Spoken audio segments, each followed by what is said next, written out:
Muy buenos días, queridos hermanos. En esta mañana vamos a compartir una reflexión bíblica que se encuentra en el Evangelio de San Marcos, en el capítulo 12, versículo número 13, en adelante. Y dice así: y le enviaron algunos de los fariseos y de los herodianos para que le sorprendiesen en alguna palabra. Viniendo ellos le dijeron: Maestro, sabemos que eres hombre veraz y que no te cuidas de nadie, porque no mira la apariencia de los hombres, sino que con verdad enseñan el camino de Dios. ¿Es lícito dar tributo a César o, o no? ¿Daremos o no daremos? Mas él, percibiendo la hipocresía de ellos, les dijo: ¿por qué me tentáis? Traedme la moneda para que la vea. Ellos se la trajeron y les dijo: ¿de quién es esta imagen y la inscripción? Ellos le dijeron: de César. Respondiendo Jesús les dijo: dad a César lo que es de César y a Dios lo que es de Dios. Y se maravillaban de él. Detrás de esta historia que hemos leído recién, hay toda una pregunta astuta, sigilosa, y una historia bien amarga. Primero, notar que aquí hay dos grupos que se han unido para poder realizar esta pregunta astuta. Primero, los herodianos, que son los que respaldan toda la labor romana, ¿cierto?, en la provincia de Judea, en el sur, ¿cierto?, de esta nación. Pero también están los fariseos, aquellos que consideran que los herodianos o Herodes es uno de los usurpadores del trono de David, por lo cual con solo la presencia de estos partidarios en territorio judío ya causa cierta diferencia, cierto rechazo. Pero aquí ocurre algo muy interesante, porque estos dos polos opuestos se unen y se unen para poder de alguna forma venir con una palabra sigilosa, una pregunta sigilosa, para poder tentar al Señor. Y primero hay que entender un poquito el contexto de lo que está ocurriendo. Los romanos gobernaban en aquella provincia de Judea o del sur, ¿cierto? A través de Herodes el Grande, en el año 4, ¿cierto?, después de Cristo. Herodes muere, y cuando muere Herodes, él había subdividido, ¿cierto?, su imperio en tres partes. Y una de estas tres partes, que justamente donde estamos hoy día nosotros desarrollando esta historia, es Arquelao quien queda a cargo de esta provincia de Judea. Arquelao al parecer no hizo las cosas muy bien, y por ahí por el año 6 después de Cristo, o sea, después de 2 años de su gobierno, el gobierno lo saca de su función. Por lo tanto, la provincia de Judea queda directamente a cargo del Imperio Romano a través de un procónsul. Por lo cual, todo tenía que regirse a base del procónsul. Y habían dos aristas sobre las naciones que estaban a cargo de los procónsules. Unas que se gobernaban por medio de la paz y que no necesitaban fuerzas armadas para estar ahí. Y habían otras que efectivamente se requería la intervención militar del gobierno. En este caso, Judea fue una de esas que se requirió que presencialmente el gobierno romano, representado por sus soldados, pudiera estar ahí en la provincia.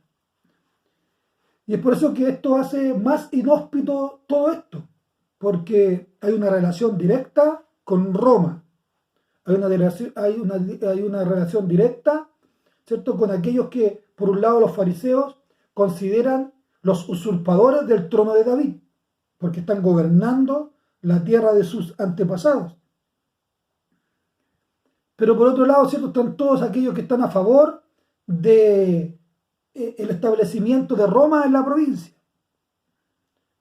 Pero aquí es interesante porque quedaron de lado todas estas diferencias sociales, políticas, religiosas, culturales, y se unieron en una sola consigna: poder realizarle una pregunta compleja al Señor, en busca de poder, como dice más adelante el texto, tentarle o también desacreditar el ministerio del Señor. ¿Qué pasaba si el Señor decía que no le dieran impuesto a Roma? Es probable, ¿cierto?, que se le acusara como enemigo de Roma. ¿Qué hubiese pasado que el Señor hubiese dicho que sí le había que dar impuestos a Roma? Se le hubiese acusado de traidor. Interesante. Pero frente a las respuestas esperadas por ambos bandos, nos encontramos con una respuesta totalmente distinta de parte del Señor. Y para poder llevar adelante esta respuesta, ¿qué hace el Señor? Pide, ¿cierto?, una moneda, se cree que era un denario, ¿cierto?, la moneda que pide. Y en el denario, ¿cierto?, hay una imagen, y esta imagen, ¿cierto?, representa, en este caso, al imperio que estaba gobernando en aquel entonces. Y esto era importante entender porque en la acuñación de la moneda, la imagen de alguien era una señal de poder. Cuando alguien conquistaba una nación, lo primero que hacía era plasmar su imagen en la moneda, en una forma de infundir autoridad, que él estaba bajo la autoridad, ¿cierto?, de esta nación. Por lo cual, en todos los momentos y lugares donde estuviera esa moneda, la autoridad del rey se mantenía firme. Entonces, lo que hace el Señor, ¿cierto?, cuando toma esta moneda, y también hay que entender un poquito lo que estaba sucediendo. Este imperio que había plasmado esta moneda y que esta moneda representaba su autoridad y su dominio sobre todas estas tierras, la problemática era que esta moneda representaba y estaba afectando directamente a los judíos que estaban en esos territorios. ¿Por qué? Porque el imperio romano, cuando gobernaba y sobre su gobierno establecía un impuesto, ¿ya? Y habían tres clases de impuestos que los judíos estaban sufriendo por causa de los romanos. El primero era el impuesto sobre el terreno. Todo judío tenía que pagar tributos a Roma por sus terrenos. ¿Y cómo era este tributo? A través de la 10ª parte de todo el grano, ¿cierto?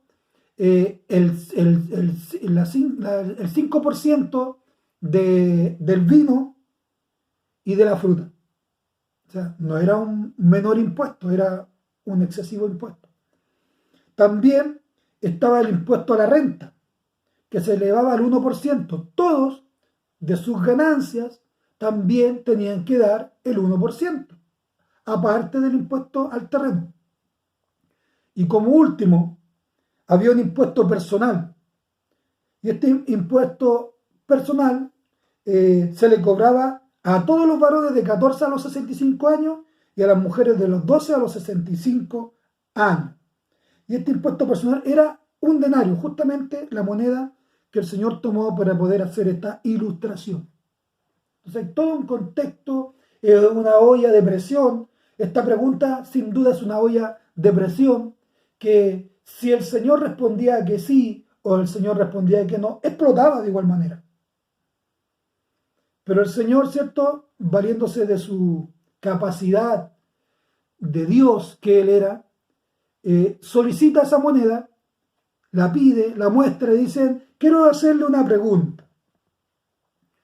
¿Quién está acuñado en esta moneda? ¿Y cuál fue la respuesta de estas personas? César. Entonces, si es César el que está acuñado en esta moneda, ustedes deben de dar a César lo que es de César.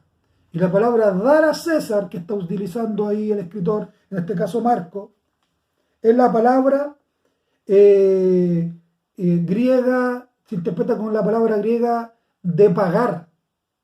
Este dar es pagar, no tiene que ver con un acto de generosidad, como nosotros interpretamos la palabra dar.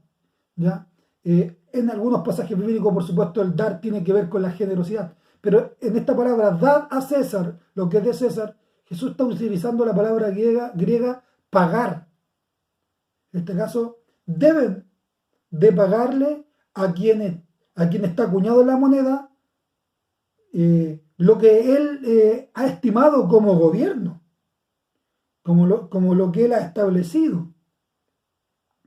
Pero también ustedes tienen que darle a Dios lo que es de Dios. Y aquí es interesante, porque más que el tema de pagar o no pagar, a lo que quiere llegar el Señor, es de que la imagen que está en esa moneda, que es la autoridad de turno, que es la autoridad que está sobre el pueblo en ese momento, independientemente, ¿cierto?, si estamos en contra de lo que está ocurriendo, del sistema, etcétera, etcétera, etcétera, hay una autoridad y esa autoridad se le debe el respeto, se le debe la honra, porque toda autoridad es puesta por Dios. Pero también no pueden obviar la otra autoridad. Y aquí el Señor está hablando de ambas autoridades, de la autoridad terrenal, pero también está hablando de la autoridad divina. Y posteriormente los mira y le dice, y ustedes, ya sean hoy día partidarios de Herodes, ya sean hoy día partidarios de los fariseos, etcétera, no se olviden que ustedes también tienen acuñada una imagen en su vida. Y esa imagen es la imagen de Dios, porque Dios también los creó a ustedes a su imagen y semejanza. Por lo tanto, así como se deben, ¿cierto?, a lo establecido por el gobierno terrenal y deben de dar y pagar sus tributos, sus impuestos, como está establecido, también no pueden obviar de que ustedes son imagen de Dios y tienen que dar a Dios lo que es de Dios. ¿Y qué es lo que tiene que darle el hombre a Dios? El hombre tiene que darle a Dios pleitesía. El hombre le tiene que darle a Dios adoración. El hombre le tiene que darle a Dios honra, gloria, alabanza. Porque somos hechura de sus manos y fuimos creados por Dios a su imagen y semejanza para que por medio de nosotros, aquellos que hemos sido creados por Dios, podamos también expresarle la gloria y la pleitesía a nuestro Creador. Estamos viviendo en una sociedad muy compleja, muy difícil. Pero a pesar de que estamos viviendo en una sociedad muy difícil, no podemos obviar de ninguna manera que en todo momento nosotros tenemos que tener la capacidad de poder honrar al Señor. Honrar al Señor no implica solamente cantar. Honrar al Señor no implica solamente congregarnos. Hoy día ni siquiera nos estamos congregando. Mostrar la imagen de Dios significa hoy día ser buenos representantes del Señor en esta tierra, a través de nuestro comportamiento moral, a través de nuestro comportamiento ético, a través de nuestro testimonio. La Escritura dice que somos carta leída para todos los hombres. Nosotros podemos manejar la Biblia muy bien, conocer lo que la palabra de Dios nos demanda y nos pide. Pero es probable que el mundo que está allá afuera, la gente que está allá afuera, no conozca lo que la palabra dice.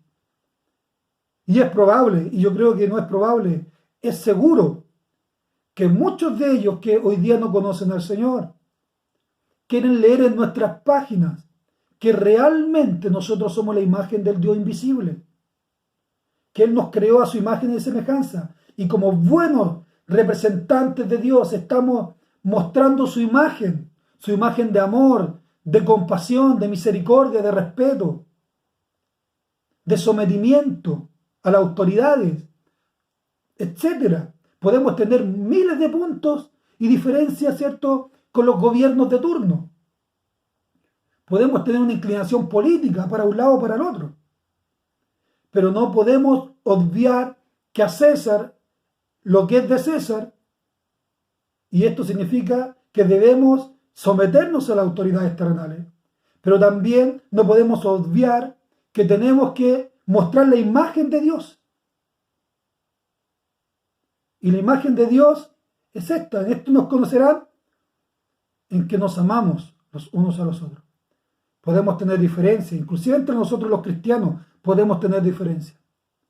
Pero no se nos puede olvidar nunca, pero nunca, que somos hermanos, que fuimos comprados por una sangre preciosa que se derramó en la cruz por todos nuestros pecados. Un abrazo, un beso, pero por sobre todo, mis respetos para todos ustedes. Tengan una gran jornada, que el Señor los bendiga. Bendiciones.